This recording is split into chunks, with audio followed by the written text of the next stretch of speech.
What's going on, guys? Thanks for tuning in to another episode of the Red Gold Standard podcast. My name is Zach Hernandez, and we got a full house for you guys tonight. As always, I am joined by my co-hosts Matt Llewellyn and Mike Andrews with Nothing But Niners. But we also have the guys from the Forever Faithful podcast and our guy Dion from the Niner Game podcast. We got Brandon, Christian, and Dion in the house.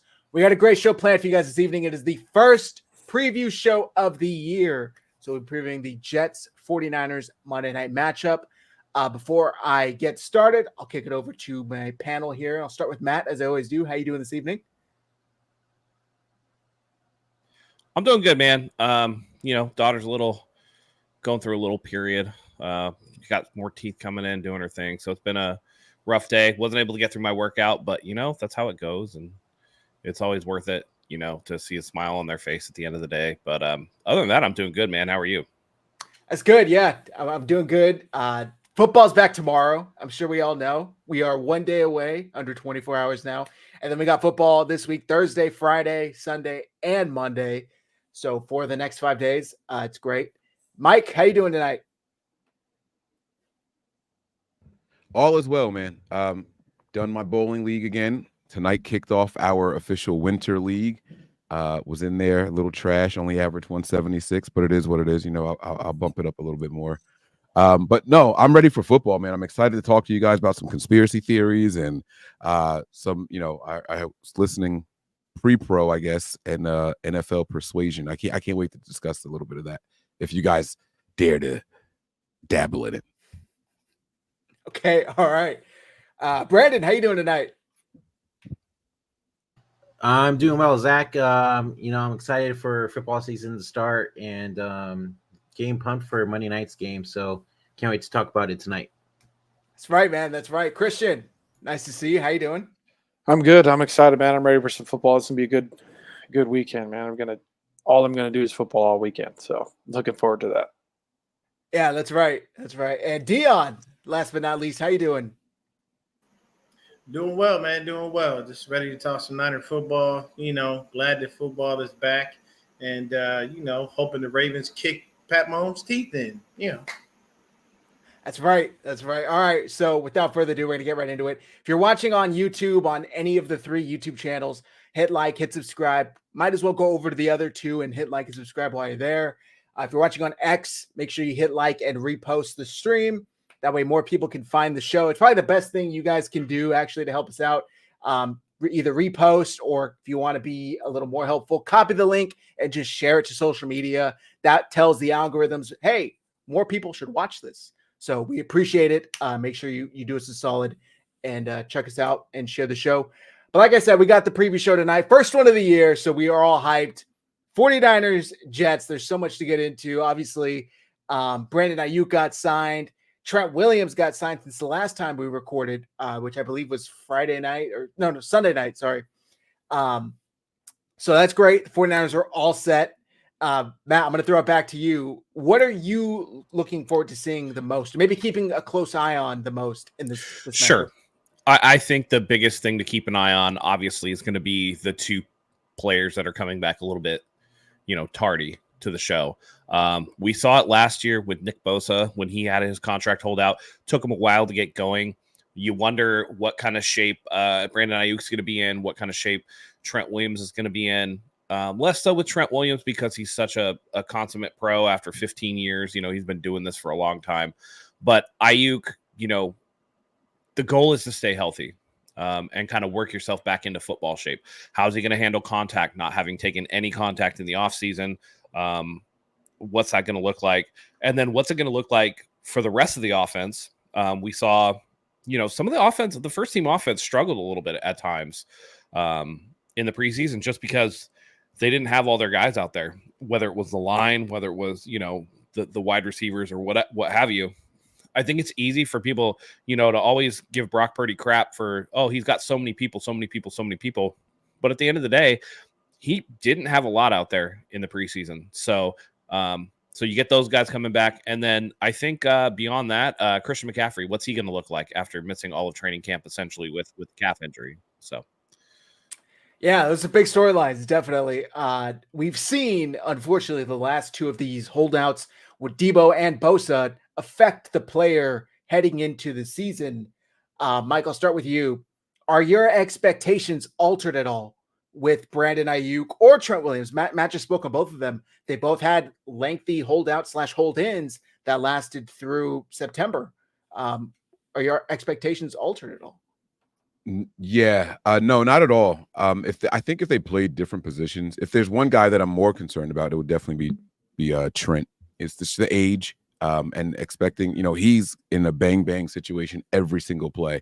If he's a little slow off the snap count, that can make a big difference in a game. So if there is anyone that I'm worried about, is Trent. But Ayuk is running and catching, and those things don't really change. That is something that he can actually simulate. Maybe timing and rhythm with Purdy, but I'm not really overly concerned with that. I would venture to say that his time away from the team, he still has more reps with Purdy than probably anybody else. So I'm not overly concerned with that. Okay, well, that's promising. That's nice to know. The Jets got a pretty nasty defense, so we'll see. Christian, there's a bunch of talk from last year. Obviously, Aaron Rodgers got injured 4 plays into the year. It's been about a calendar year. Believe it or not, it was Monday Night Football of last year. How dangerous is Aaron Rodgers still, in your opinion, to the 49ers? And can he still be that MVP type player that we've seen years past? See, I think he can still make all the throws. His arm talent's still there. I don't know if the big part of his game, extending the plays and moving as well as he used to. I think he's going to miss that a little bit. So I think he's going to be more of a statue and easier to get. Plus, every time we play him, we kind of already know how to get to him and keep him in the pocket enough to where we get a bunch of sacks on him. I'm most excited too because, the guy that hurt him is going up against him again. Week 1, Leonard Floyd. Leonard Floyd is, I think, going to play a little more.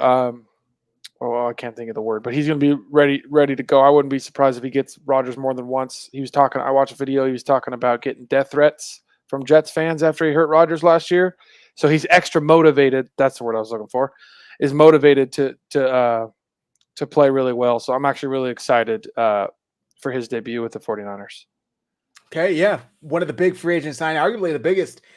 He had that injury the last preseason game. I don't know if you guys saw on Adam Schefter's podcast where he said it was kind of overblown by the team. They were just playing it safe. He's good to go, so that's great news. Dion, any rookies or any free agents other than Christian just spoke on Leonard Floyd that you're expecting to have a nice contribution Monday night? Honestly, I want to see what Malik Collins brings to the table. We all have that nice little shot of him basically bullying two offensive linemen at the same time. But I want to see what our defense looks like versus the run. Preseason was extremely lackluster against the run. And we all know that the wide 9 is unfortunately susceptible to runs up the middle. So I'd like to see what the run defense looks like. I'm very anxious to see this whole D-line in general of Malik, Nick, and Leonard, and Javon. Javon's a little slimmer, so I want to see if that helps, bring some athleticism and whatnot, because the one thing our defensive line, kind of switched up on last year was a little bit of pressure. So I want to see what that defensive line looks like. I want to see how well we hold up against the run, because Breece Hall he's back. He's ready to go. And he's definitely, believe me, you get that kid an opening, you can kiss him goodbye, because he's got the speed to hit those home runs. Yeah, man, he's definitely a dangerous running back. So that'll be a nice test for the 49ers. And that leaves me with Brandon. Brandon, as far as this 49ers offense, they kind of struggled a little bit down the stretch last year. It seemed like after that Ravens game, they had a nice game against Washington. And then if my math is correct, if my memory is correct, the next game was they didn't play the starters, versus the Rams. Then they had the bye week versus the Packers. We all know how that went. And then obviously the first half debacle versus the Lions, and then they put up 23, I want to top of my head, if my memory serves correct, in the Super Bowl. What are you expecting out of this offense Monday night? Will they hit the ground running? Is it going to be a little more of things may take a minute to get back into gear. What are you expecting from the offense? Honestly, I think it seems like it's kind of a reoccurring thing with the offense of starting slow, and I feel like that's what's going to happen Monday night versus the Jets, especially with Trent Williams getting his back out there and being on the line, and I don't know, I just feel like it's going to start off slow, but I think once they find their groove and everything, they're going to shoot for the stars, man. I'm not too worried about it at all. I mean, it's kind of been a thing literally towards the end of the season, like you said, Zach. And once they find their groove, they just start moving. So I'm not too trippy about it. Okay. All right. Well, cool. Obviously, the biggest switch, in my opinion, has to be the second running back. Elijah Mitchell isn't even active on the roster. He got placed on IR like the day before roster cuts. Maybe it was the morning of. So it is now Jordan Mason, which I know all 6 of us are extremely excited. I think all 6 of us have been calling for Jordan Mason to get more touches. Zach, Yeah. I got a question for you. How is that different from last year? I guess it really isn't, other than according to a piece of paper that said it was. There you go. But yeah, good point. Because Christian McCaffrey almost never left the field, right? So I think he had like 400 touches last year. But hopefully Kyle has some confidence now that RB2 in Jordan Mason can give him some nice production. I'm really excited to see what he can bring. But let's do more of like a standard preview show like we would. Well, we'll do offense versus defense versus offense, and flip side. But let's start with the 49ers offense. Mike, I just spoke with Brandon a bit about it, but what are you, maybe I should ask this this way. What is a main key to victory for the 49ers on offense? Yeah, they're going to have to establish the run game and do it early. That Jets defensive line it should be respected. They have arguably one of the best defensive tackles in the NFL. He's going to be going up against a rookie right guard for the 49ers and a average center, so it's going to, the like Dion alluded to, the rushing attack didn't seem, overwhelmingly like, wow, like look at that, we're back. Like we were wowed by individual players and plays, but not necessarily the blocking and all that. So they're going to have to get that ball going on the ground and see what it looks like with Christian McCaffrey back there, right? Like we haven't seen him. You guys were talking about Trent Williams and Brandon Ayuk, right? But Christian McCaffrey hasn't done anything all off season as well. And if he's going to be the bell cow behind some makeshift offensive line and Trent being rusty and the new rookie out there and all, it could be a little bit of a disaster. So that's what I'm looking forward to. Got to get that run game going. Yeah. Okay. Nice. Just reading some of the comments here. Retro Gamer, great point, Brandon. I think the offense will start slow at first. Once they get clicking, get into the rhythm, the Niners will dominate. Mason, a grade A dog. I just hope Kyle doesn't overuse CMC and use all the players. Matt, I'm going to toss it back to you. Still on offense, is there anything that Mike didn't mention maybe that the 49ers need to do to win? Yeah, I mean, beyond establishing the run, you have to involve, the passing game to help that run get established. And I think that one of the best ways that they can do that is utilizing the new catching ability, seemingly, of Jordan Mason. What I'd like to see, because we alluded to it, right? You said Christian McCaffrey got 400 touches last year. Man, that can't happen again this year. He's just coming back off a calf injury. They need to keep it real tight this game. So expect Jordan Mason to get a little bit more run. Maybe save Christian McCaffrey for some of those obvious passing downs. But I do think that, establishing the run is definitely important. That sets up the play action pass. That sets up everything else. Just spoon feed the offense. This offense can go, right? Take advantage of the fact that there won't be, a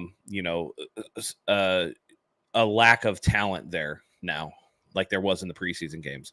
Because one of the biggest things that we saw when Brock Purdy first got out there was that dude was running for his life. He was trying to communicate with players that just don't know his style. Now he's going to have all his horses out there, and it's time to ride.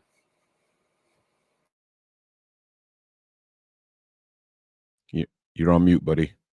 Appreciate it. Thanks, Mike. That's a good point, Matt. I think it's going to be interesting to see exactly what this offense looks like.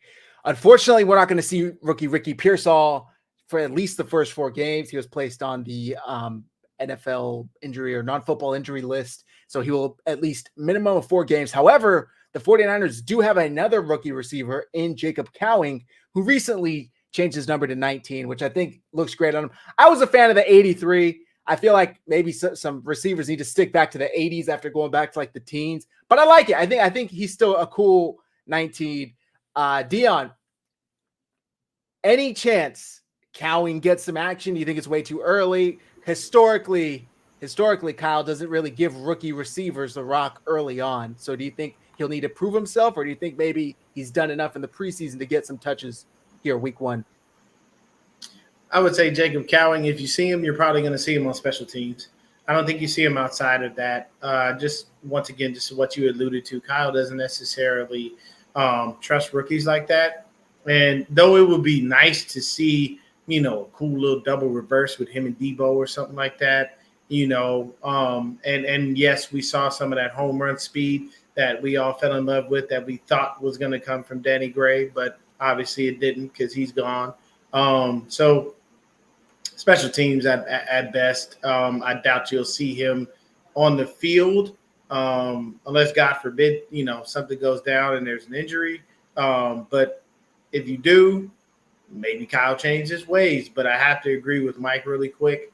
With Matt. Please, for the life of me, Kyle, stop running CMC into the ground. You have other options. You drafted Garindo. You have Jordan Mason. Please use them. There are other people that can run the rock outside of Christian McCaffrey. That's all I'm saying. That's fair, man. That's fair. Go ahead, Mike. Can I ask I want to ask a question to the panel really quick, guys. Just your thoughts on this. Is Jacob Cowing receiver 4, 5, or 6 in your guys' mind? 4. I got 4. Everyone's saying 4. You guys have him ahead of 4 until Pearsall gets back. He's the only guy on this team that can really take the top off the defense, like legitimately. If he's running the safety has to come and cover it, dude, he can outrun any of those DBs. And if Purdy can actually have the arm strength to get the ball deep, he's gonna get a couple of those this year. If Kyle agrees with you guys, we should see some maybe no targets, right? But he should get on the field at least at some point. No, he'll get on the field. I think he's a punt returner. He's like shiny new toy for Kyle. Like, I know you say Kyle don't like the rookies, but this guy with the speed and what he can do, Kyle's like, oh, I can dial up some crazy stuff with this guy and have fun with him. Is he punt return or kick return? I know it's one of the two. He's punt return and Mason is kick return because everybody's saying the kickoffs are like running plays anyways. He's going to take a punt return back this year once he starts to get more comfortable. Here's the other thing I'll say. Cowing took number 19, so maybe Kyle is going to have another brain fart like he did with the coin toss in the Super Bowl and be like, "Oh shit, yeah, I'm gonna run it for him." Oh, the shit, that's not Debo. Oh man, so we'll see. I don't know what we know what Conley is, and Conley is a guy that's going to get you one catch every like 4 games. Yeah. Why not try it with? If you're getting down to the fact that you have 4 wide receivers on the field, you really shouldn't get to that point very often. Honestly, those are plays that you just like move Christian McCaffrey out of the backfield and keep George Kittle on the field. You know what I mean? Like, you're not really getting to your 4th wide receiver a ton in this offense. That's true. And speaking of wide receivers, I'm seeing a bunch in the chat, a bunch of comments in the chat saying how Ayuk is going to cook Gardner. Christian, I'm going to throw it to you. We've had some conversations off the air of Ayuk's expectations, maybe his early production after his hold-in. What are your expectations for Brandon Ayuk fresh off that 4-year, $120 million contract? And after your answer, we got to get to the super chat. So what are your expectations for Brandon Ayuk versus Sauce Gardner, or really just the Jets DBs in general, but specifically, obviously, the marquee matchup, BA versus Sauce? You'd like to think his route running is still going to be as clean as it is normally. I mean, missing camp, I don't know how much it's going to affect him. We'll kind of have to see.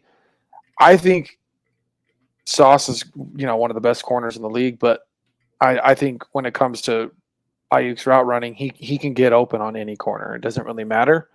So as long as if his route running is as clean and crisp as it normally is, there shouldn't be any reason that he's not open. I mean, if you watch his tape, he's kind of always open because his route running is so clean. So I would expect him to still be open. We'll see how much he gets the ball, how things go that way with him missing camp, stuff like that. But I would assume he's going to be open. I don't think Sauce is going to shut him down. Okay. Anybody disagree with that? Anybody think Sauce is going to pose a soft disagree? I think that again, Ayuk is going to be a focus of more than just Sauce Gardner, because I don't know, man. Like on the other side, I said this last week. The Debo ain't getting open against nobody, so they got a problem on that other side of the ball. They got to get Debo in a position where he can get the ball in space, a lot like they did, in the NFC Championship and against Philadelphia Eagles, where you're running like jailbreak screens and stuff for him. Because if you're relying on Debo Samuel to beat DJ Reed, I think that's who their other corner is. Like you got another thing coming, dude. Like I just don't see it. I think Jennings doesn't get enough credit for he can beat some of these corners. Sure, but again, you got Debo, who might not be able to get open. Juwan Jennings, that's fine. But then if Brandon Ayuk is rusty at all, then you're looking at Sauce Gardner probably going to clamp him up. So you just got to be careful. Again, it's early in the season. You got guys coming back from not having been in training camp. They're coming back from injury. Again, older guys. You got guys like we saw with Nick Bosa last year. It took him a while to come back. And that's somebody like Nick Bosa, who's the biggest workout freak in the world, who has insane technique. And it took him half the season to get going. So I think we take it a little bit for granted that Brandon Ayuk's just going to be able to come in and cook right away. I think that's maybe a little bit of an unrealistic expectation. I would actually look more for George Kittle to be the impact maker. But again, he's coming off of an injury in the offseason too with that core muscle surgery. Mm-hmm. So the 49ers really have a lot of work to do. And the more that they can get the ball out in space to their playmakers, the better off they're going to be, because just trying to run a vanilla offense against the Jets, I don't think it's going to work. I think Shanahan really needs to dial up the magic here for them to have success. The Jets are going to be a top 5 defense in the NFL this year, guys. But that goes back to Cowing too, for being able to take the top off the defense. You want them out there because they have to worry that, this guy can run by me. Mike? Go ahead, Mike. Sorry. No. No need to apologize at all. I like Matt trying to create a little bit of doubt and, nerves, right? We shouldn't be overly confident going into this game, but I completely expect the Niners to dominate this team. Robert Saleh and Kyle Shanahan know each other very well, and I think one knows one better than the other. With that said, though, the last time we saw Kyle play call, he was trying to make his wide receiver 3 the MVP of the game. Now, I heard someone say that, Jennings can beat some of these guys. Jennings can beat some of these guys out of breaks, but let's be very clear. He's not running away from anybody.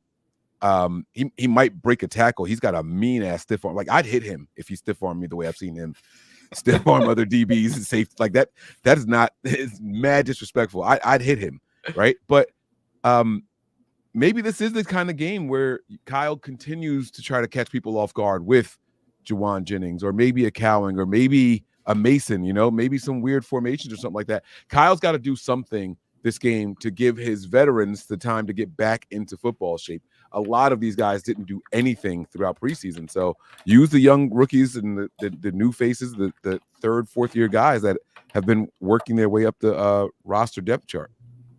See, I like how you say that, because I didn't get a chance to chime in based on like what I want to see the offense do. But going off that, that's what I want to say is that the Niners have to find a way to find an identity with like Mason in the game. Like the Niners haven't been able to find an identity when CMC's not in the game, right? So he's out. Defenses are like, well, we can play the run, make them beat us with the pass. We can play a certain way because we're not afraid. So the Niners have to establish an identity when Mason is in there. Mason can average 5 yards a carry, but they have to, have an identity on passing and stuff like that. So it's not just every time Mason goes in there, the defense goes, oh, well, we're just going to stop the run. You know, you're going to have to beat us with the pass. We're not going to play the pass when Mason's in there because we're not afraid of anybody but CMC. And the Niners have to establish a way to make defense fear our backup. I think they will. I mean, I think Jordan Mason will prove to be a very formidable running back. Like I said, we got a super chat from our guy, Gray Fox 198. $10 says Leonard Floyd has the chance to do the funniest thing. Obviously, this is just a joke. Nobody is wishing injury on anybody. Thank you for your contribution, Gray Fox 198. It is a little strange, though.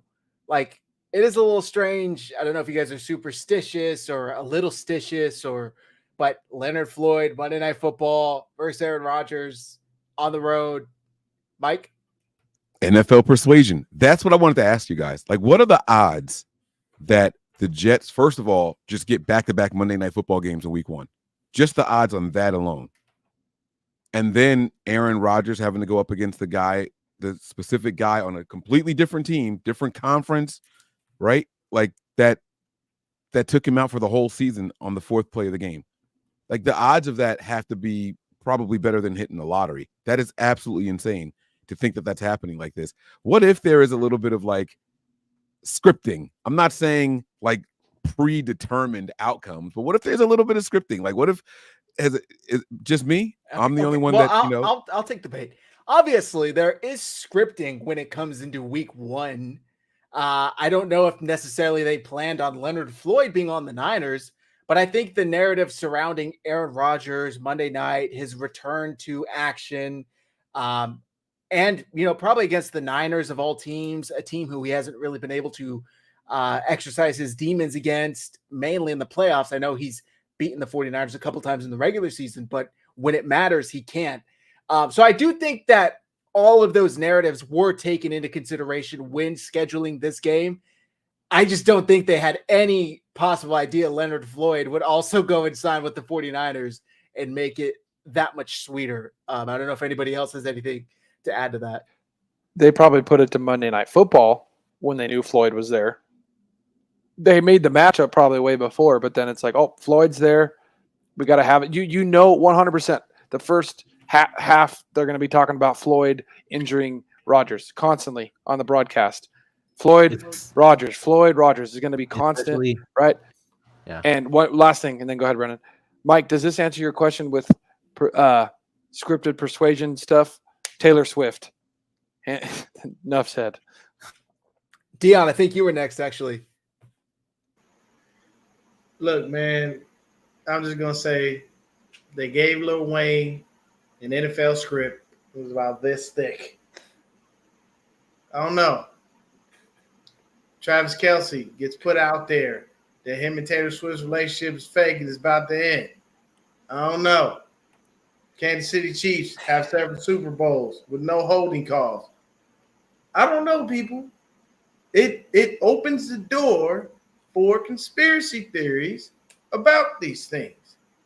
Because, like I was saying before we came on, it's confusing to me how the NFL has access to every resource you can think of to make sure these refs do their job properly, but yet and still they continually miss calls that are right there in their face. There's always evidence because we as fans from any team put it out there. Hey, this was holding. Hey, you missed this. And they say nothing.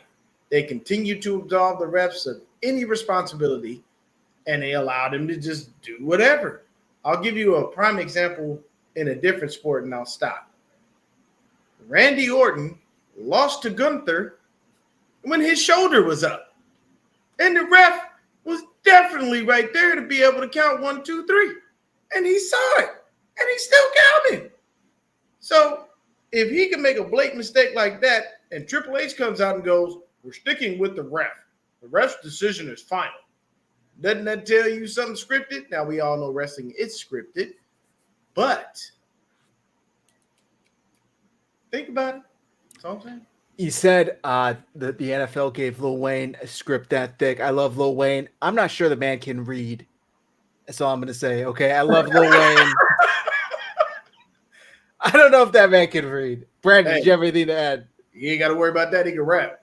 He can rap, and he doesn't write anything down. That furthers my theory behind it. He freestyles everything, so I don't think reading is a necessity in his lifestyle. That's all I'm saying. Brandon, did you have something to add? No, I don't. I honestly, we just continued on, and I completely forgot about it, so it doesn't even matter. Yeah, no worries. Mike, did you have anything else? Has Hassan Reddick returned? Because No, he's sir. also the guy that injured Brock Purdy. So like Nope. just Sir. the That's a great storylines point. are That's all a great here. Great point. I mean, listen, if they had opportunity to put Rodgers on Monday Night Football his first week back, they were going to do it.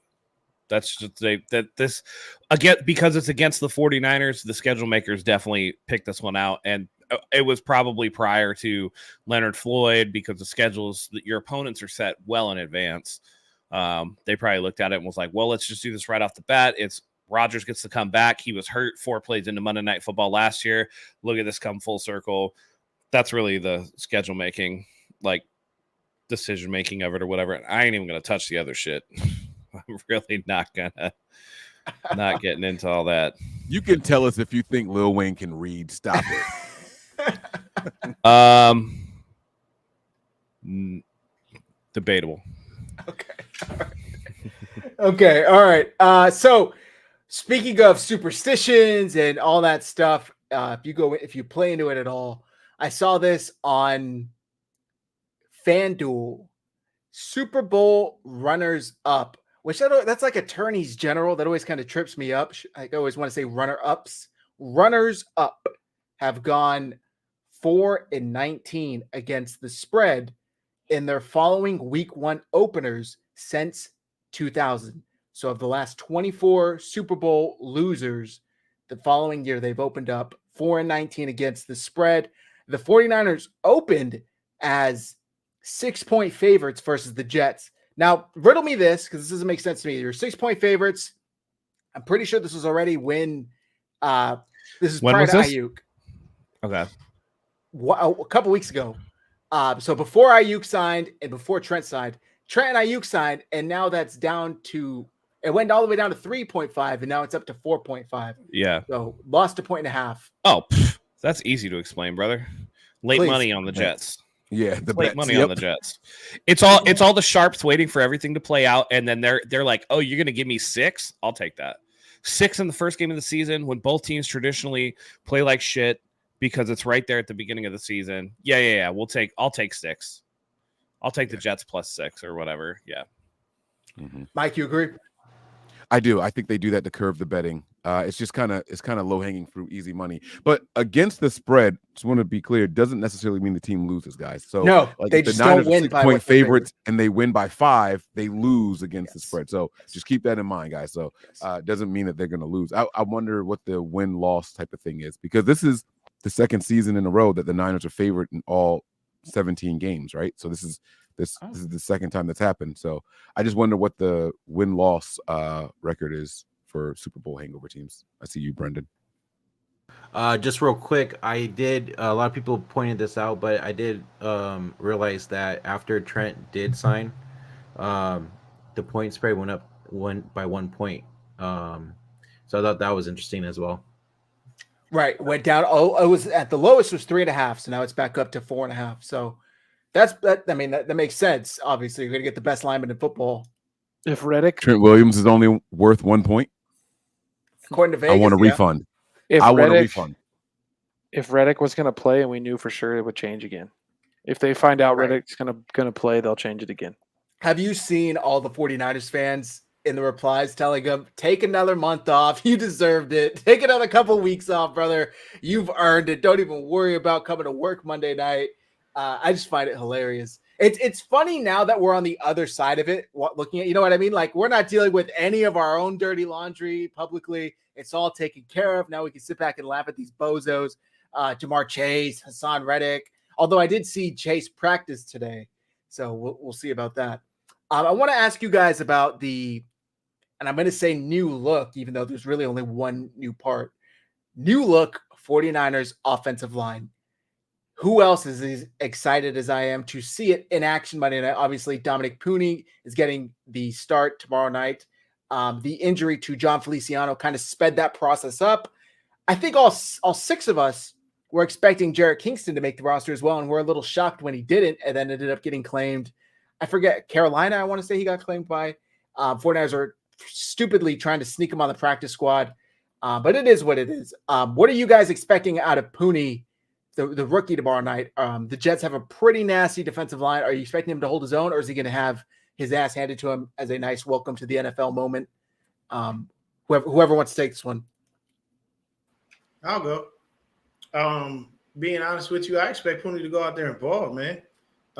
If there's one thing, that you can take from Trent Williams is when he gives you a little bit of praise, you run with it, And they did ask him in his most recent interview who he saw that made an impact. One of the guys was Malik Mustafa, just because, we all know this guy is chiseled like an Adonis, pause.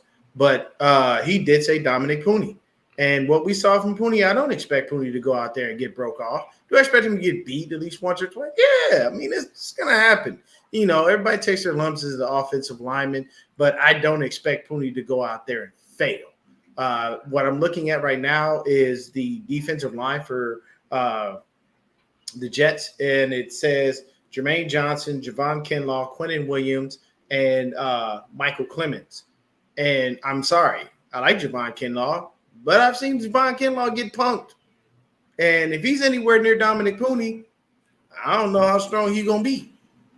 So for me personally, I expect Purdy to go out there, ball. Do I expect him to have maybe a mishap or two? Of course, these are lumps that everybody takes, but I don't expect anything less from this offensive line than greatness.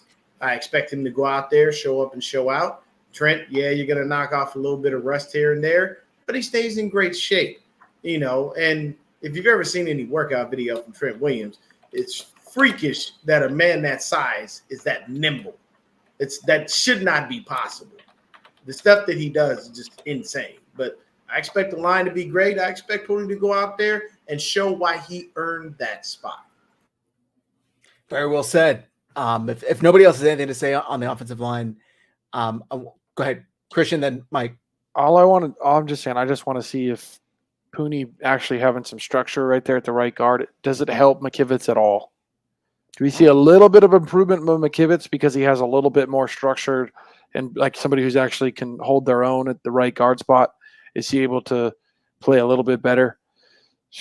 I probably not, but I'm kind of hoping that we get to see a little bit of improvement from him having somebody right guard that's a little bit better at their position. Okay, yeah, that's kind of Matt's whole like Quentin Nelson, Mike McGlinchey theory, where maybe he'll look better with a teammate better. Mike, do you have something to add here? Yeah, I do, man. Purdy's about to get worked. Now, here's the thing: he's gonna take his lumps and bumps as he's supposed to. My opinion.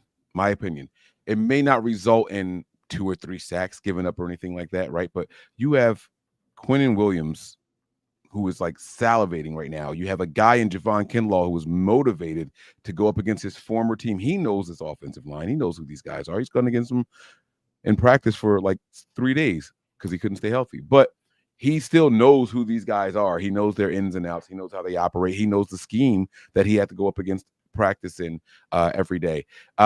Purdy's going to get worked out there. And the way the faithful overreact to offensive linemen, now because they already like him, they'll be like, oh, it's okay. He was a rookie. Like, it's all right. But if Purdy has the type of game that I expect, and his name was Mike McGlinchey, oh, it'd be pitchforks and a line outside with, torches and all. So he's going to have that kind of game, just not going to be discussed that way.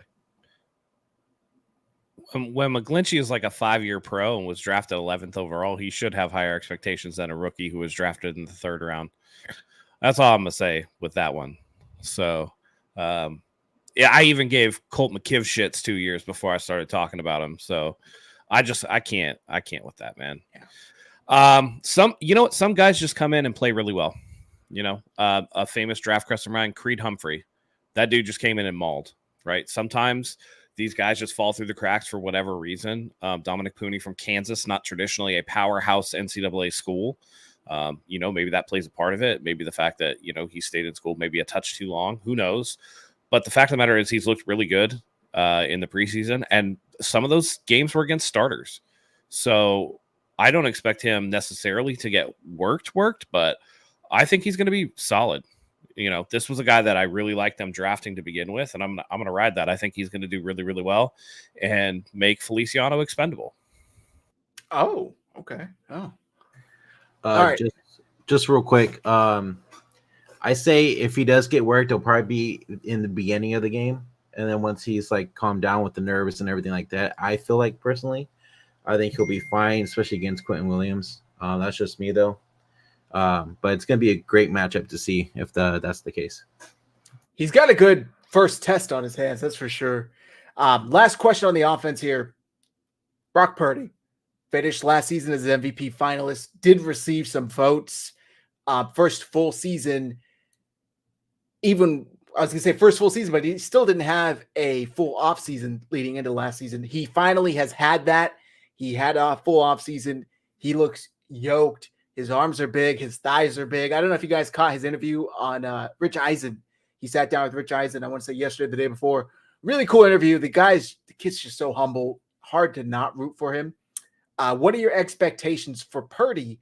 And this is going to sound like a stupid question, how much does the addition of Pooney and that offensive line solidifying it just a tiny bit more and maybe extend your expectations or alleviate your expectations a little more, if at all? Whoever who has some thoughts on Brock Purdy. Mike? No, I think I'm actually looking forward to Brock Purdy, and I feel like that's always like, oh, what do you want to see the most about the offense, right? Like, obviously, I want to know if this guy is worth it. All season long, every game, every snap, that's the next big contract that the Niners are faced with, right? And so I want him to go up against tough defenses, tough defensive lines. I want him to go out here. He's got a very good surrounding cast of skill position players. Maybe not the best offensive line in the world, right? But it's definitely not the worst. I want to see what he can do. Let's see if he can elevate some of these guys. Let's see how rattled he gets when things don't quite go his way. If he sees Reddick coming back, like, oh shit, like what? I'm all right. I'm okay, right? Like those are the things that I want to see. I want him to be tested, and I want to see like not postseason Brock Purdy, except the Lions game. Second half Lions game, Brock Purdy, my guy. That was cool. Right, the rest of the postseason, I probably could have done without. Left the field in the Super Bowl with the lead every single time. Never trailed in that game. That never trailed in that game at all. That's not. I'm just saying, that's not your guy. That's not your guy. No, come on. I mean, now that doesn't mean that we lost the Super Bowl because of him, because there's plenty of blame to go around. But what I'm saying is this: which quarterback in the postseason outplayed him? Jordan Love didn't. Jordan Love threw the game-ending picks. That's a good point. Jared Goff did. Jared Goff didn't. Yes, he did. No, he didn't. Stop it. No, Are you kidding me? No, he didn't. Are you serious? Yeah, man. Jared Goff didn't outplay him. Jared Goff ran circles around Brock Purdy. No, he didn't. Bro, no. No, stop. Oh, man, how quickly we forget. Hey, Mike, let me ask you a question. How many points did the Lions score in the second half of that game? That's not what we're talking about. And I think it was 3. Hold on. Didn't they get a field goal? They did get. Actually, they scored a touchdown at the end too, and went for 2. And, I mean, in garbage it was time, like trash when it doesn't time. even fucking matter. Yeah. He went forward. The Niners went on a 27-0 run. So you talk about a whole game. Like Goff put it together for what, a half, and a lot of that was built off the back of a Williams 65-yard touchdown run on the opening drive. So I don't know, man. I just think. Here's my thing though. All jokes aside, because I think Brock Purdy is fine. I want to see him with the pressure of this is my contract year. I want all of this. This team thinks that they're built for the Super Bowl, and the pressure is all on him because now we're going to find out if he's who we think he is. We're going to find out if he's actually worth it because all the pressure is there. They have every other piece on offense that they want in the building. Skill position wise, they have the defense put together the way that they want. They're getting guys back on the defense that's going to improve the team later on in the season. And guys like Greenlaw and all, like they are looking to improve as the season goes on. All the pressure is going to be on him right now. And I want to know that's going to dictate his contract. It starts in week 1. It starts on Monday Night Football on the biggest pressure. Like, okay, you did the Super Bowl already, right? But now the pressure is here because we expect the Super Bowl this year. We know what you can do when you're healthy. We've seen it now 2 postseasons in a row. You got there. Now get there from start to finish like you did last year, but on Monday Night Football, prime time against the great Aaron Rodgers. He did fine when it was against the great Tom Brady. Run it back now with the pressure and expectation. Now the entire league is gunning for you. Let me know what you're worth. So I saw in that Rich Eisen interview, he did talk about Rich Eisen kind of pushed him, like what did you improve upon? What did you do this offseason? And he goes, yeah, watched a lot of film and some things that I feel like I could do better. And Rich is like, well, what are those things exactly? And Brock didn't really want to get into it. And he pushed him a little more. And he goes, there were definitely some throws in that Packers game that I should have made and that I should have even attempted. Like I kind of got in my head too much trying to make the big play. And I should have been more focused on keeping my offense on the field, taking the check downs, settling for the 3 to 4 yard gain instead of always searching for that 15 to 18 yard pass. If it's not there, understand that that's just as valuable as far as moving the chains, taking the check down. And then he also went into the Super Bowl and talked about how he didn't feel like it was his best play. And he's rewatched that a few times, and it kept him up for a good amount of time, just knowing the opportunity he had, and it slipped through his fingers. So I just feel like we don't really see that level of like honesty and transparency from players. So it really is refreshing to see, especially from somebody so young and inexperienced as Brock Purdy. But yeah, I think the sky's the limit for this kid, and the expectations are sky high as well. So I'm really interested to see what he's going to do. Mike, I'm right there with you. Prove it. The 49ers are very well going to have to pay you like $60 million in 6 months, 7 months. Go out there and prove that contract you have earned. And don't get me wrong, he already has, but I just want to be like 1,000% sure he's the same Don't we all player. feel that way though? Yeah, of course. Isn't that always like, who's going to be like, nah, don't prove shit, dude. Just go out there and be fucking mediocre. Well, some people are saying he already proved it. That they don't. Right. No. NFL is a what have you done for me lately league. He's got to come out and continue on that path for sure. Right. But if he, again, to go back to that whole Jared Goff bullshit, Brock Purdy finished that game way better than Jared Goff did. Fuck Jared Goff. I knew you were looking it up. No, I'm doing a fantasy draft on the side. Yeah, no. But dude, Jared Goff, again, not bad. Shouldn't have been jettisoned by Los Angeles the way he was, but I don't know. He didn't outplay him, that.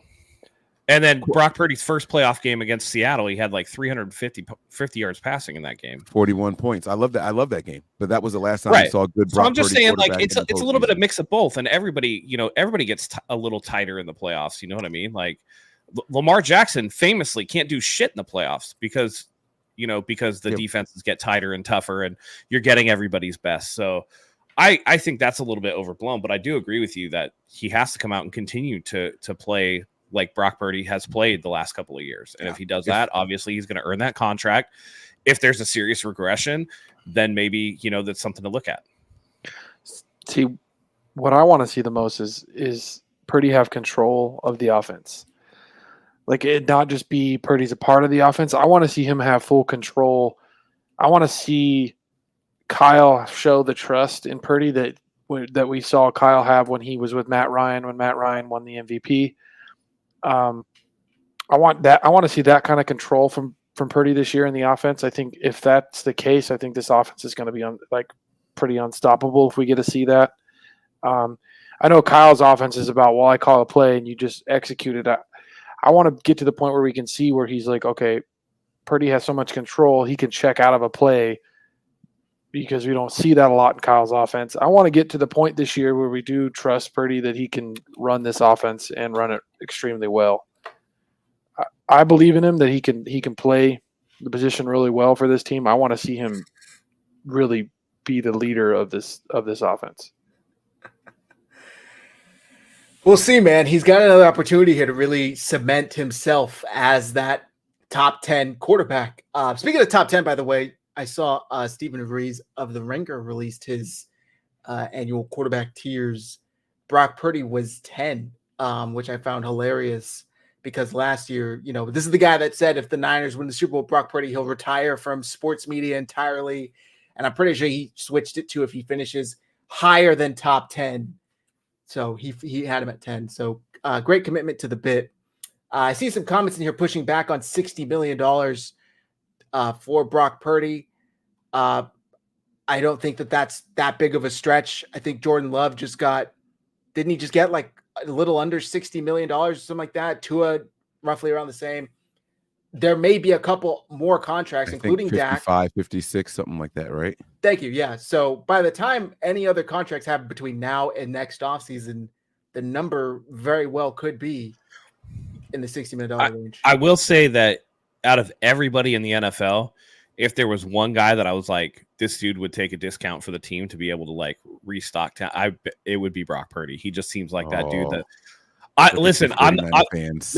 No. I think Brock Purdy like that. I know his agent's not, so that shit ain't gonna happen. But Brock Purdy's that down home farm kid that's gonna be like, well, I don't need 60 million, 50 million's plenty for me. Gee golly, like that's. And then he doesn't talk like that. I just, he is that. Like again, what was the big criticism of him during the bye week? Damn, Matt. That he went out there and was like tilling his field on a John Deere tractor. You know what I mean? Like that's the type of dude that would be like, I don't need every red cent. You know what I mean? Give me 2 cows. It's not like Brandon Ayuk who went up to the fucking podium and it was like, yeah, I definitely made the end of those negotiations more difficult than they needed to be. You know what I mean? It's like shit, man. Hey, just real quick, let's also remember that Brock Purdy actually had a full-on offseason as well this offseason too. So we could put that out there as well. And I think Purdy is going to be even like better than what he was last year. Can I play devil's advocate? Go ahead. What happens if he comes out and plays worse than he did last year and it was a full off season? Then we're gonna say no more off seasons. Yeah. No more off seasons. Yeah. We just got somebody get take his ankles out or something every weekend. Shut him down. I mean, he was rehabbing until November last year. I'm just saying, I again, everybody complains that we like blow smoke up the team's ass too much. So, and then everybody pushes back when I, try to play devil's advocate and say, hey, look out for Debo, look out for this. But I'm just like putting that out there. I mean, they're going to call it a sophomore slump. They'll say that this is the 32 games that we have to see before we can judge a quarterback, and the Niners are jumping the gun. That's how they would justify it. Do you guys doesn't mean that it's right, but because I don't think Brock Purdy's worth $60 million right now. I don't. If you look at the guys, never mind, because it's not fair because they don't make their contracts right. Because I don't think Trevor Lawrence is worth it either, right? Neither was Jordan Love. Right. Yeah. Like Burrow is. Jordan. I don't even know if Burrow is. I think Burrow is super similar to Brock Purdy in the NFL. He's surrounded by an amazing supporting cast, and no one talks about it. Why? I don't know. I don't know why no one. It was Brock Purdy's not really that good. It's because of Debo and Kittle and Ayuk and Christian McCaffrey. Right? You can do the same exact shit. They have 3 number 1 wide receivers on that team. Mixon was over there as well. They have a better offensive line than the 49ers. How is it that it's Brock Purdy isn't this good, but what? They didn't have a better offensive line. Wasn't Joe Burrow getting sacked like crazy a couple years ago? His rookie year. Yeah, but then they spent a ton of money on that line, dude. And a top pick. A ton of money. Yeah. It still didn't really protect him, even though they spent that money. Now, I will say give Burrow a little bit of a pass because of the multi. I mean, that dude's injured every fucking year, it feels like. So for holding on, he gets beat up though. The one year that he was healthy, they went to the Super Bowl. You know what I mean? Like, because he had the calf injury and the wrist injury, and he had the ACL his rookie year, and blah blah blah blah blah. That was the year that he got sacked the most that Super Bowl year, right? But he stayed healthy. That's that's what I'm saying, though. That's good. That's what's but I don't know. I don't know what to make of Joe Burrow because, like, Joe Burrow has been blessed with literally everything. He played with Jamar Chase and Justin Jefferson in college. Like, what the fuck, dude? To be fair, his offensive line cost him the Super Bowl the same way Purdy's did. I still maintain that the defense cost the 49ers the Super Bowl. They had to make one fucking stop and couldn't do it. Bosa just stays home, doesn't crash, keeps the edge on that 4th down play where Patrick Mahomes kept it and gets Oh, to the yeah. corner. Anyway, I don't Yeah. want to throw stuff at my wall. But that's why we won't see wide 9 anymore because of shit like that. The 49ers have installed actually 5-man fronts, so we should see actual running defenses on running downs. We saw some of that last year, and I want to give kudos to Steve Wilkes for implementing, a couple of different things that it seems like the Niners are going to hold on to. The 5-man front along the defensive line, and I think Steve Wilkes should be praised for what he did with that secondary last year. That secondary was far more impressive than the defensive line, in my opinion. And hopefully that trend continues on. So I know we didn't really talk about our defense versus their offense. Yeah, let's but get right into it. I'm looking forward to that as well. Let's get into it. Go ahead. That was my Yeah, next no. question. So I mean, I actually want to start up front. I'm, for the first time in a long time, looking forward to seeing a healthy 49ers defensive line against an opposing starting offensive line. Now, the Jets don't necessarily have a really good offensive line. I know they went out and got Tyron Smith to play left tackle, but that's an older veteran. I think that the Niners match up really, really well on paper with the starters versus their starters in the trenches. And this is going to be a year that all the defensive linemen have been healthy, practicing, and able, and we're going to hit the ground running. It's usually the other way around. Hold out this guy. This guy's been injured. He's been nursing something, so he's been holding back, right? Like even Leonard Floyd said, they overreacted. They pulled me because of, they just wanted to be sure it wasn't that serious of an injury. They're all healthy. They're all healthy. Leonard Floyd's not going to be the best guy against the run, but that's not what they brought him in here for. Set the edge if you can, but go after the quarterback. That's what we want you to do. I can't wait to see this defensive line against a middle of the pack offensive line. That's what I want to see to start the game. I mean, Floyd's probably Bosa's best running mate he's had since what's his name? Ford. Well, we barely got a CD Ford. I was going to say Buckner, but They had a his season rookie together. season. Okay. Ford and both. I think 2019, right, was the only year we got out of D Ford. Well, Yeah. Wasn't 2019 it was mostly Buckner, wasn't it? Well, 2019 we did not have D Ford. We got D Ford in 2020. Yeah, I was gonna say you're right. You're D right. Ford was on the Chiefs in After the Super 2019. Bowl. it was Bosa's rookie season. We had Buckner and Bosa and Buckner absolutely killed it that year. D Ford with the Chiefs cost us a championship. No, I'm just kidding. Yeah, I'm looking forward to the defensive line too. I think they added some, not only quality but also depth as well. We're talking about Gross Matos there. We're talking about, again, not only Malik Collins to join Javon Hargrave. Yes, the loss of Eric Armstead, who was a legacy here, is not something that's super easily replaced, but I feel like they've gotten better, and we're not worried about, this guy's, like Mike said, this guy's got an injury or whatever. We got the injury out early. Drake Jackson officially a bust. Get him out of here. He's Elijah Mitchell status to me. But what they have in the building is nice, and they were able to sneak some guys through onto the practice squad, so they maintain a lot of depth there, even if somebody does happen to go down, knock on wood. And I think that's going to be the theme of this season, is maintaining health. They have people, so it's going to be good. All right, so keeping in line with the 49ers defense versus the New York Jets offense, we talked about Aaron Rodgers, whether or not we think he can sling it anymore. Obviously, they have Garrett Wilson. They have Breece Hall. What is the key to stopping the New York Jets offense? If I told you guys, if X happens, if the 49ers defense does X, they win this game. Matt, I'll throw it right back to you. You just went. What do they got to do? Got to be pressure. Got to be pressure right away. And the one thing that I like that hasn't been talked about a lot is with the addition of Brandon Staley, the 49ers are not playing that baby shit soft zone coverage. They're going to be playing a lot more man. They have more hogs in the stables ready to get muddy, and that's going to allow the defense to actually try to work against the offensive line so that opposing teams can't just get the ball out into space against us right off the bat and neutralize that pass rush. From Malik Mustafa and Renardo Green to Talanoa Hufanga coming back to Jair Brown being, a guy that really came up in a tough spot last year. Charvarius Ward and Diamador Lenore are there. Like this team, Rock Ya-Sin and Isaac Yiadom. Isaac Yiadom, I think, is a very underrated signing, and I think it's very, a good signing for the 49ers. The depth at the quarterback position, I feel, has been deeper than it was.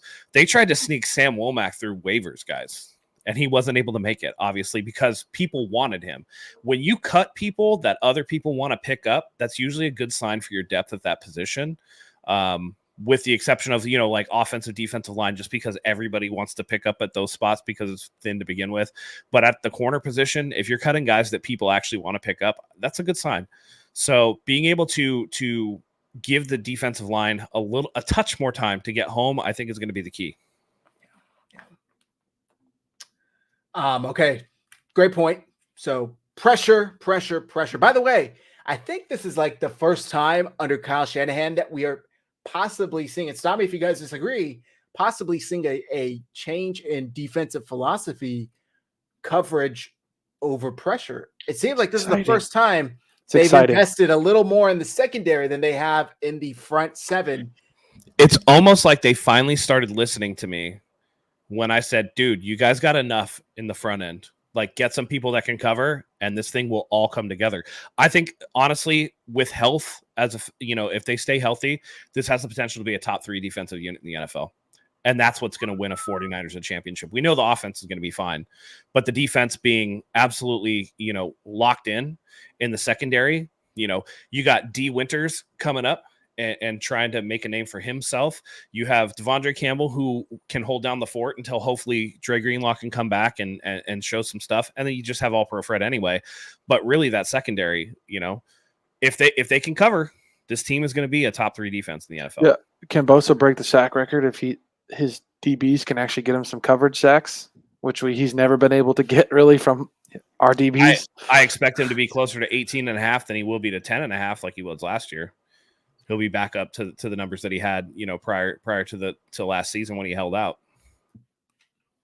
It's really interesting to see, really exciting, because they drafted 2 DBs.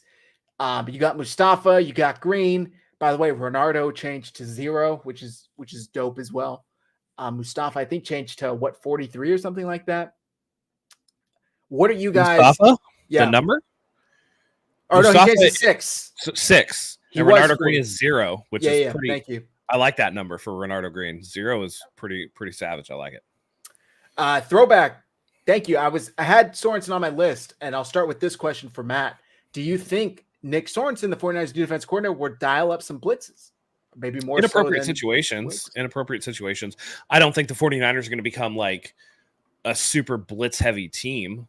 I don't think that they're going to become a team that blitzes. You still have, again, the right players to work the quarterback and work the offensive line up front.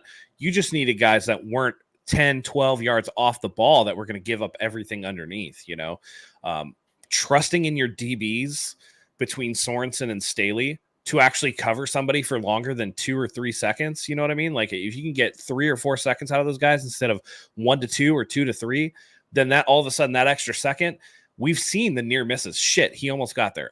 He almost got the quarterback. Now that extra second becomes boom, got him. Boom, third and 11 or 3rd and 12, and then you're turning the ball to the other side of the field, and the 49ers offense gets to work.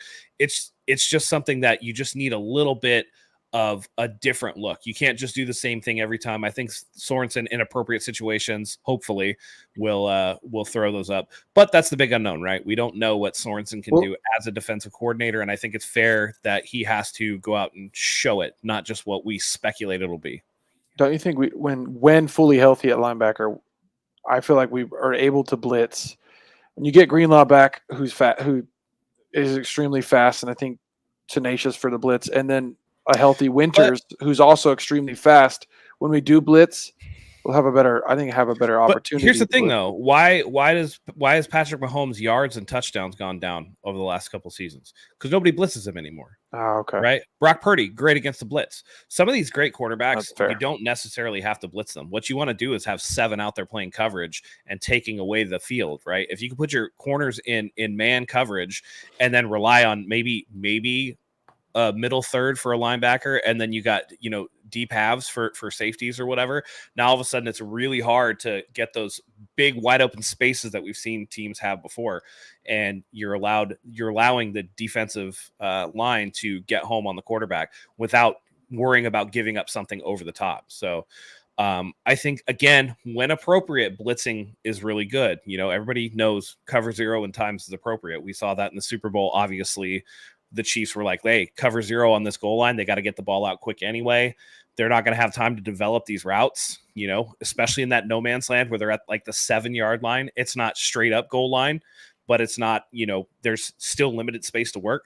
I think that's when it works out to your advantage. But otherwise, I don't think that they're going to run it a lot because you don't necessarily want to. So is anybody here worried or maybe has a bit of doubt in Nick Sorensen, especially in his coaching debut, going up against an offense like the New York Jets? First time DC. I know he's played a lot. He's coached a good amount too. But does anybody here have any doubts in his ability to step up to the job? I mean, the 49ers haven't had that much luck. They struck gold on Saleh, struck gold on Ryans.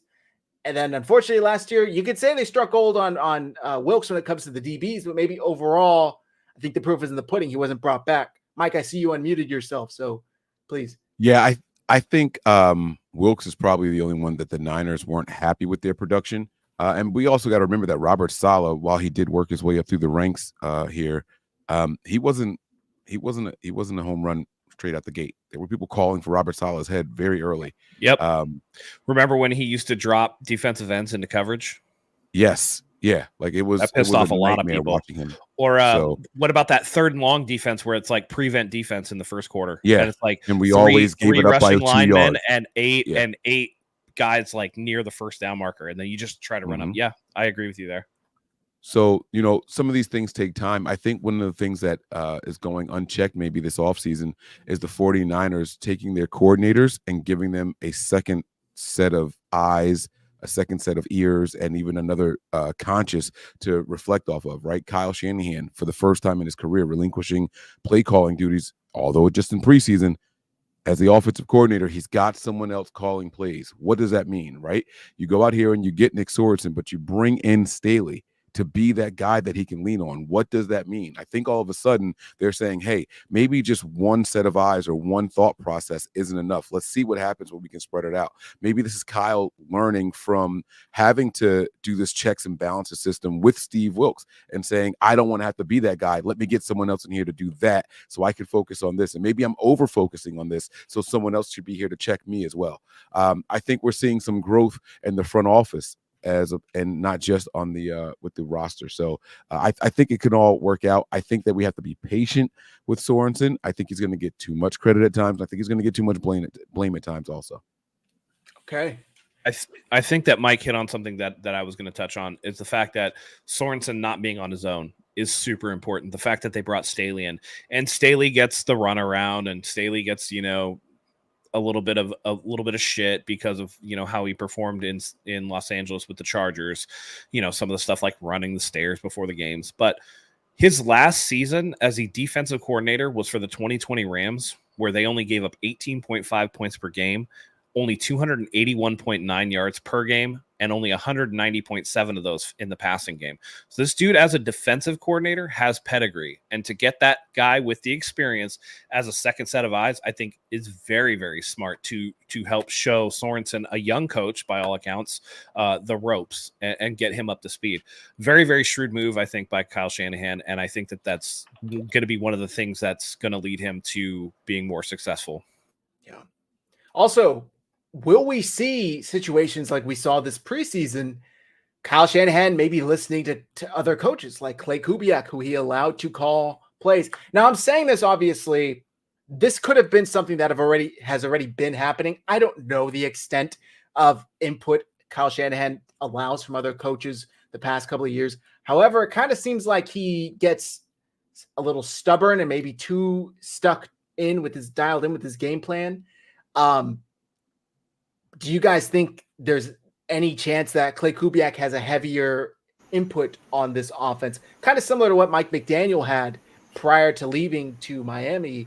Or do you think Kyle Shanahan was just trying to give him an opportunity to get his feet wet in case he does go on after this year to?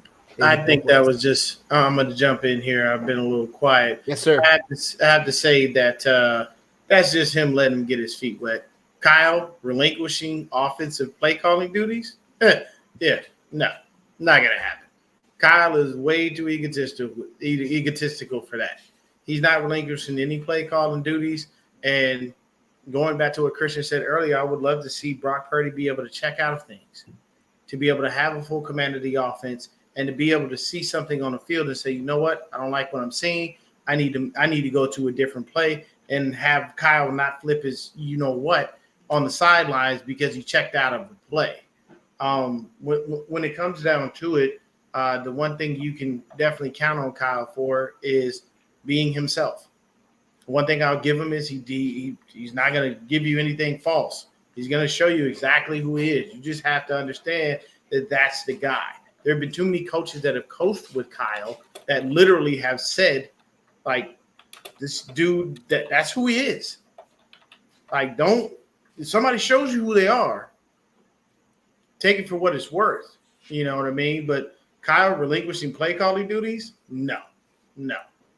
Not unless somebody comes in that is like Mike McDaniels. And you got to remember, Mike McDaniels was with him for years before he even did that. So that it's not that it's frustrating. It's just if he had an OC, it would be nice because you'd see something different. And also you might see more of a rotation of players instead of there being such a heavy focus on just one person, but I think that's just him getting his feet wet there. That's all.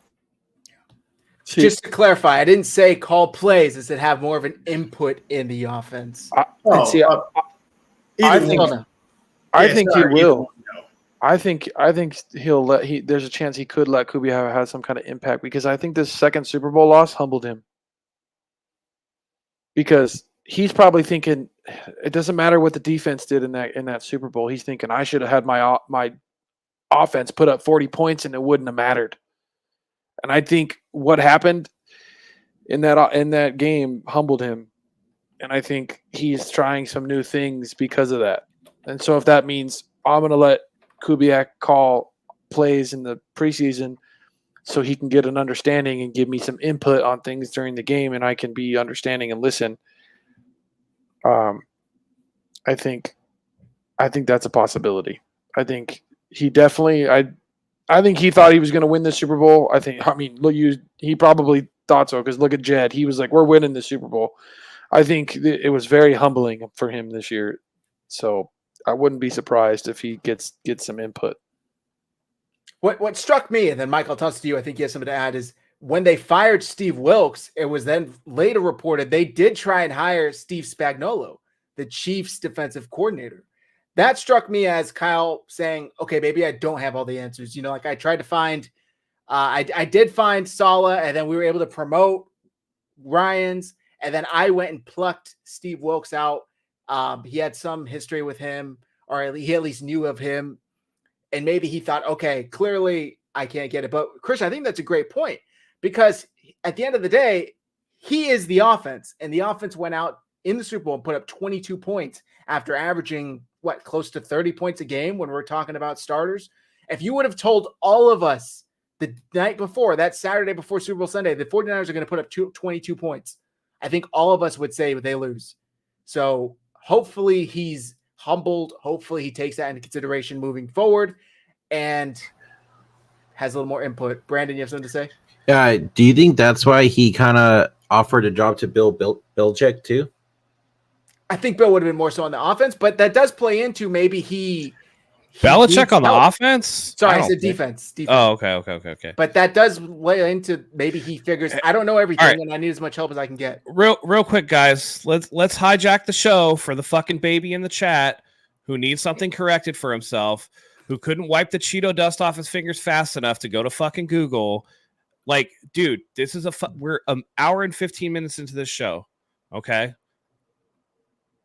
I said something that wasn't accurate. How many times are you going to type in the chat that you need it to be super accurate, bro? Like, you've never misspoke? Like, you're holier than thou. Do you have nothing better to do? Now I'm stopping the show for all 5 of these other guys because you're like, fucking corrected on the show. Fucking corrected on the show. Wait. Here's the best part. Matt hasn't corrected shit. He hasn't said what it's about. I love it. And I'm pretty sure I was the one that said it, but okay, sure. Yeah, go up. Go up. So go back, have fun, listen to the show, keep crying about stupid shit, and remember this the next time that you say something that may or may not be accurate and somebody pesters you for an apology. I'm already married, dude. I don't need another wife in the chat, okay? All right. I'm not seeing anything. Am I missing something? You might not be. Yeah, don't even worry about it. Let's wait. That penalty was in the year before in 2018. The game was January 20th, 2019, you stupid fuck. Throwing stones at a glass house much? Dude, I'm going to do this 2 weeks in a row. Last week, it was somebody who told me I've never been in a serious situation. This week, it gets to be you. We're going to do this every week. That's fine. I'm here for it. I'm prepared. I love it. I'm sorry. And he says I'm crying now. Dude, you've been bitching in the chat for like 15 minutes. I've watched every single one of your things. Every single. He needs to go and correct it. Wait. Go back to the one. He needs where. Throw it up. Throw up this little bitch ass. You know where it is. Correct yourself. Now you took the mystery away. Now people know what we're talking about. That's all right. I don't this shit's literally hilarious. could not care less. We do this enough. How many shows a week do you do, Mike? Oh God. Don't get me started. 6, Right. 7. You've never like misspoke or misremembered something? Like I'm supposed to be like an encyclopedia? Yeah, it happens, man. Jesus Christ. Just today I called Leonard Floyd. Jesus Christ. Damn, who's the other Floyd I called him? I called him something Floyd. Brother, teapot, kettle. Hello. All right, you can't Tim. tell me I'm whining and do it in the chat. Never mind. All right. I've held this up enough. We'll get back to the show. Sorry. It was just like like that little itch that you can't get in the middle of your back. I needed to scratch that shit. Correction. So I think legally you have to go and like and subscribe to the channel now. Because we stopped the show to give you what you wanted. So there you go. All right. So going back to Kyle Shanahan changing his ways. Mike, I think did you have anything to add on that? Has the thought sailed? Is it gone? I don't even know what the fuck we were talking about. Kyle Shanahan changed his ways. Kyle Shanahan, yep. I think that I don't know about being humbled. That's a bit much for someone that I think of like how Kyle Shanahan operates and moves and maneuvers. I do think that he is attempting to improve. I do think that he is looking for not necessarily a second opinion, but someone that he can trust and maybe bounce some ideas off of. And maybe more of it happens during the week. Right? Like when we watched this preseason, the one thing that I noticed that was different, it wasn't so much the physical plays or the actual plays, it was more so how aggressive they were at the end of halves, right? Like how they were kind of doing the 2-minute drill. They get the ball back with 1 minute 23 seconds and they're using timeouts early, right? That is like the opposite of how Kyle Shanahan has basically operated his whole time here. He's like, yeah, I'd rather just get out of this situation safely. So I did see some changes. I don't know how much it's going to roll over into the regular season, but it's good to see this old dog trying to learn new tricks. And that's something that I'm going to sincerely appreciate. And he's someone that he's going to have to be the person to be open to it. No one's going to be, Kyle, you got to do this. Jed's not going to tell him and force him. John Lynch isn't going to tell him and force him. His dad's not going to tell him and force him. Right? Everyone can throw these suggestions at him all day long if they want to, but he's going to have to be the person that's open to it because every time there's some scrutiny, every time the 49ers lose a Super Bowl, the motherfucker gets another extension. He's not worried about going anywhere. He has no incentive to change. He's got no incentive to change. Oh, you didn't hear, Mike? You didn't hear? Oh, don't get me. You didn't hear, Mike? Oh, shit. I'm not. Here we go. I'm not even touching it. Open that can of shit. I want it because I have a different opinion on that. It's not even worth it. I Let's can just tell stick you. with this game. Let's go back to the 49ers defense versus the Jets offense. We talked about Breece Hall. How much of a threat does Garrett Wilson pose to the 49ers secondary? I'll say this. I don't think he poses much of a threat. Honestly. I'm just saying. We've got Demo. We've got Mooney Ward. You know, I'm pretty sure they're going to throw Bernardo Green out there. Luter Jr. has looked good. Like, we have the depth. And to be honest with you, I'm looking at their wide receivers right now. They got about 3 people. Malik Taylor on IR. Marcus Riley on IR. Mike Williams, questionable, which that's not anything. He got hurt while you were reading that. Yeah, Mike Williams, he's always either questionable or injured. This is going back to LA. But I'll say this. Garrett Wilson, will he get a couple touches? Will he do some things? Yeah, he might have a few things here and there. Of course, you can't keep a good player down. Be honest with you, I'm more worried about Allen Lazard. And the reason being is because him and Rodgers have a connection going all the way back to Green Bay. And Lazard is sneaky. It's that one play, random, that he just shows up. So I'm telling you, I think Garrett Wilson may get a couple of things, but I don't think he's going to do much. I think our DB room is way too strong. And I'm telling you right now, if our starting safeties are Jair Brown and Malik Mustafa, which I would love to see just until Talanoa Hufanga comes back. But if you get coming across that reminds me possibly we could see a revamp of the kill zone that we used to have with Hittner and Goldson. It's the flag zone. It's called the flag zone now. Oh, well, fly zone, kill zone. Come across the middle, get yourself lit up. Flag. Oh, flag. Oh, flag. Yeah. Oh, yeah. Yeah, I forgot. We're now in the Cupcake League. I forgot about that part. I want to answer this question real quick, and then we'll continue. Tim, will Demo get extended soon? The 49ers reportedly tried to enter negotiations with him this offseason. He said, I'm going to wait. I'm going to bet on myself. So it won't be till next week. Also, if some people are to be believed, I think Jed York doesn't want to spend any more money. He's very unhappy with John and Kyle and all that. So anyway. If those people are to be believed. I Okay. love it. I just want to know how they typed it when they were all clearly standing in a circle. Never mind. You know what? Never mind. The Cohen cronies. Okay. We weren't going to name names, brother. So this game, is there anything else on defense? People have talked about the run defense still being concerning. It was kind of a liability for the Niners, especially down the stretch. Are you guys expecting an improvement in the run defense or more of the same? Way too early to tell. Will the reinforcements help?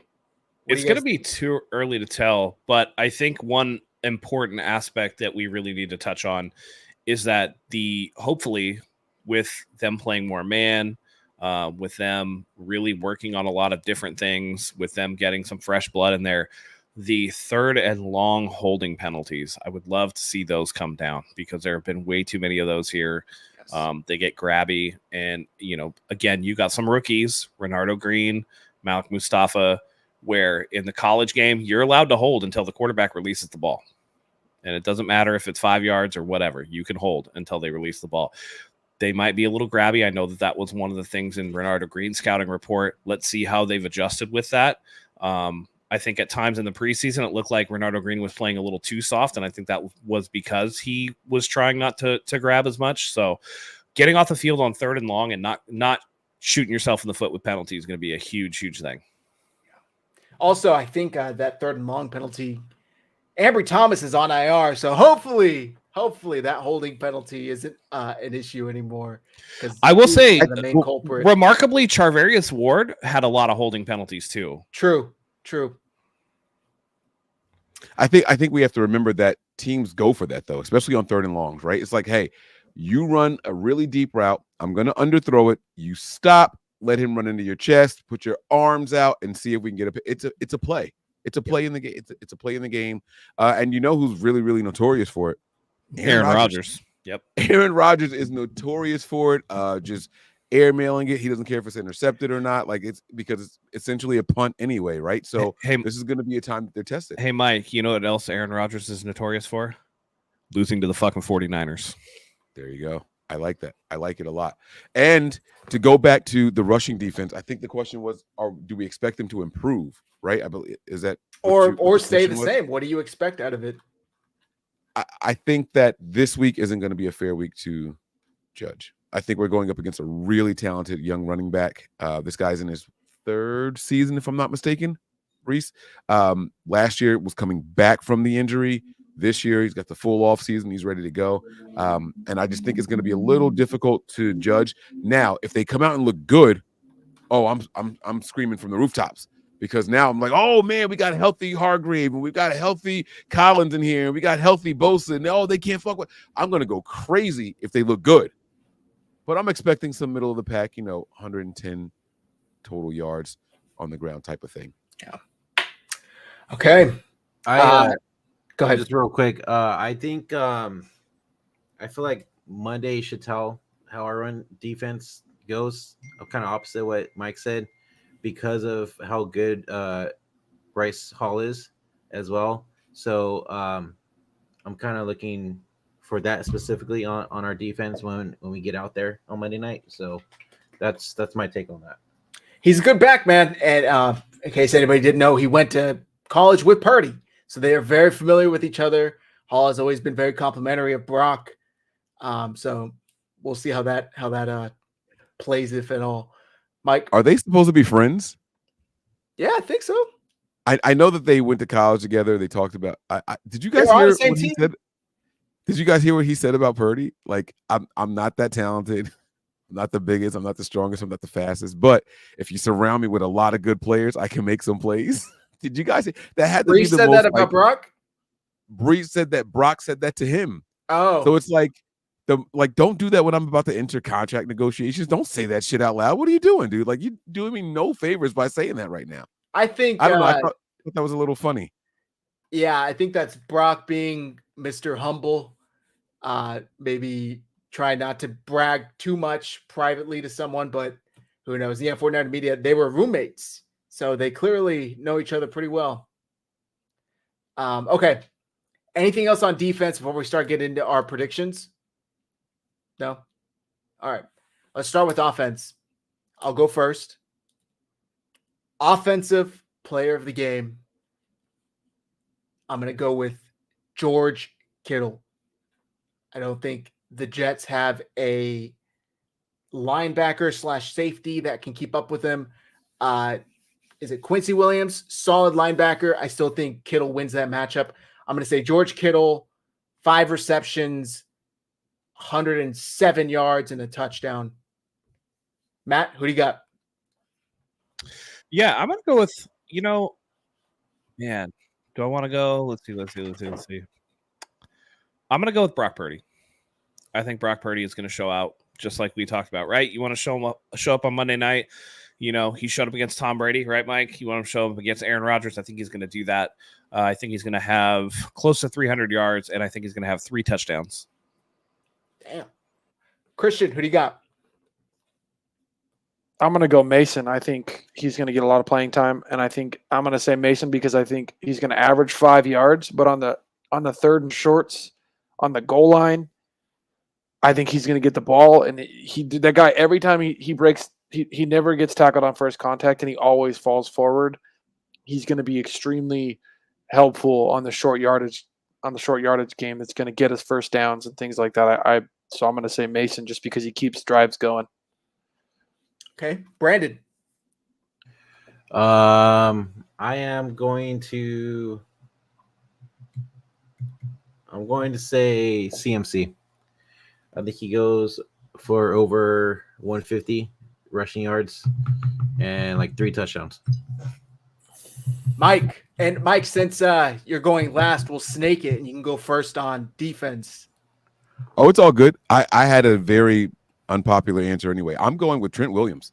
I think that he's the tone setter. Sorry. I'm going with Big Trent, man. I think he's a tone setter. I think he is the X factor. I think he is the motivational spark plug for this 49ers offense right now. I think he is going to make everybody on that offensive line feel 1,000 times more confident. I think he's going to turn around and let Brock Purdy know, hey, we're here, IGYB, right? I think he's going to tell Christian McCaffrey, don't worry about the rust. We'll open the holes. You go ahead and take care of what you take care of. And I think he's going to get to the second level 2 or 3 times and lay some mofos out. I can't wait to see Trent Williams unleash and just show like, hey, we're back and we got a purpose this season. Okay, Matt. You already know what it is, man. I got to keep it going. It's 2024, but it's the first game of the season. So Nick Bosa, 3 sacks and a forced fumble. You already know, man. Every week, every single week. Let's go. That's right, Christian. I'm going to go Demo, dude. He's getting a pick, possibly a pick 6 in this game. I know he wants one. He really wants that pick 6. So Okay, I like that. Brandon? All right, I want to spice it up a little bit. I'm going with Green. I say he gets 1 pick 6. The rookie, okay. I'm going to have, I was going to say history repeat itself. Maybe I should say that. Leonard Floyd, we started off the show with talking about all the weird, lineups with this year and last year. I obviously don't think Rodgers is going to get hurt. I'm knocking on wood right now. I don't want it to happen, but I'm going to say Leonard Floyd, opposite of Nick Bosa. Maybe he doesn't get the double teams, benefits a little bit from that. This is a true NFL top-tier pass rusher, and I'm going to say 2 sacks and a forced fumble, kind of a little baby step down from Matt's prediction of Nick Bosa. But I got Floyd for my defensive player of the game. Let's do final score predictions. What? Are we missing something, Mike? Yeah, I don't really think Akella Witherspoon is my defensive player of the game. You said that, not me. Going with I told you to go twice. I'm going with Devondre Campbell, old man Cam, against his former quarterback. They played together for a season and a half, guys, in Green Bay. I think he gets a pick for his 8th one in his entire career. The 31-year-old is going to come down with the ball, and I think he's going to have a really solid game in run support. Devondre Campbell.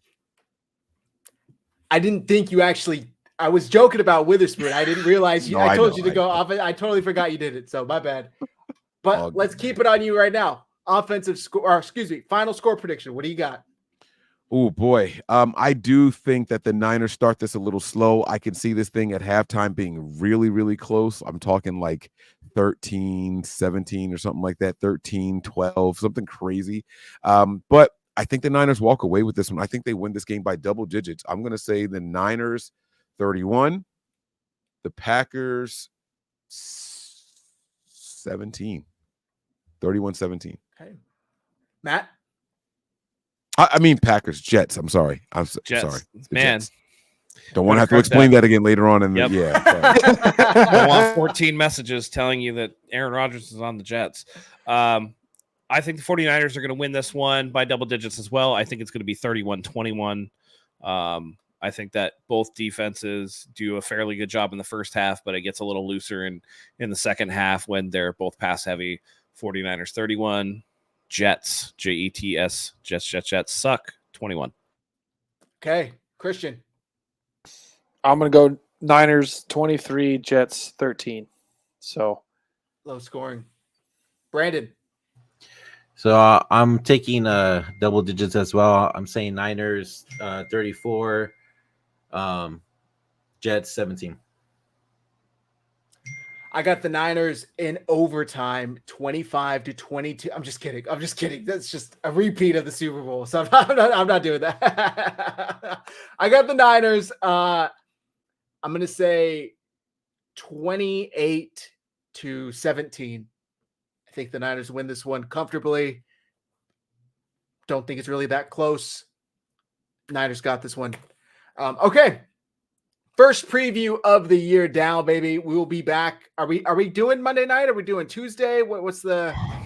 I gotta do Tuesday because I'm working Monday night. All so right, we'll I gotta get be able back to to you watch with the the game. details. Yeah, we'll get back to you guys with the details Should we all do it again? for the recap show. Brandon, not now, please, not now. Oh, I'm kidding. I'm kidding.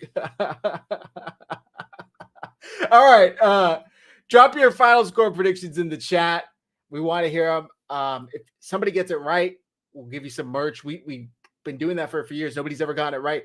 Actually, somebody did get it right, but they never responded to me when I actually found them on Instagram. So if you're watching this on X, respond to the tweet with your final score prediction. If you're watching on YouTube, drop a comment. Dion is here in the chat saying 30-10 Niners. 49ers throwback, 31-20 Niners. Mark my words, Niners lose, and part of might's gonna blame Ayuk. That's from. Oh, I Great love One it. I 75. love it. I love it. All right, I love we it will. when the trolls come in. I am marking your words right now. Great One 765. Speaking of Chris Everett or Jim Everett or whatever that guy's name is, he'll be back by the time the 49ers play the Rams. We all know that for sure, right? He was here last week. He was here with. Oh, was he? Yeah, Okay. he was. Yeah. Yeah. All right. I don't know if anybody could tell last week, but I was a little shit faced. So. You don't say. Loved it. Absolutely loved it, man. Yeah. Brandon, I'm sure the folks know, but let them know where to find you and your podcast. Yes, you can go ahead and follow me and Christian. The handles are on the screen right here. That's our personal page. And then at Forever Faithful Podcast is also our page on Twitter. YouTube, we're at 705 right now. We're trying to reach 1,000. So please hit that like, subscribe button. We really appreciate it. And really, really love the support. Thank you. And we're also on all podcast platforms, Apple Podcast, Spotify, iHeartRadio, all that good stuff. And yeah, we'll see you guys next week. All right, go subscribe to Forever Faithful Podcast. Follow my guys Brandon and Christian on X. Mike, the folks already know. They love you. They know you, but please let them know the season is here, so you don't want to miss anything.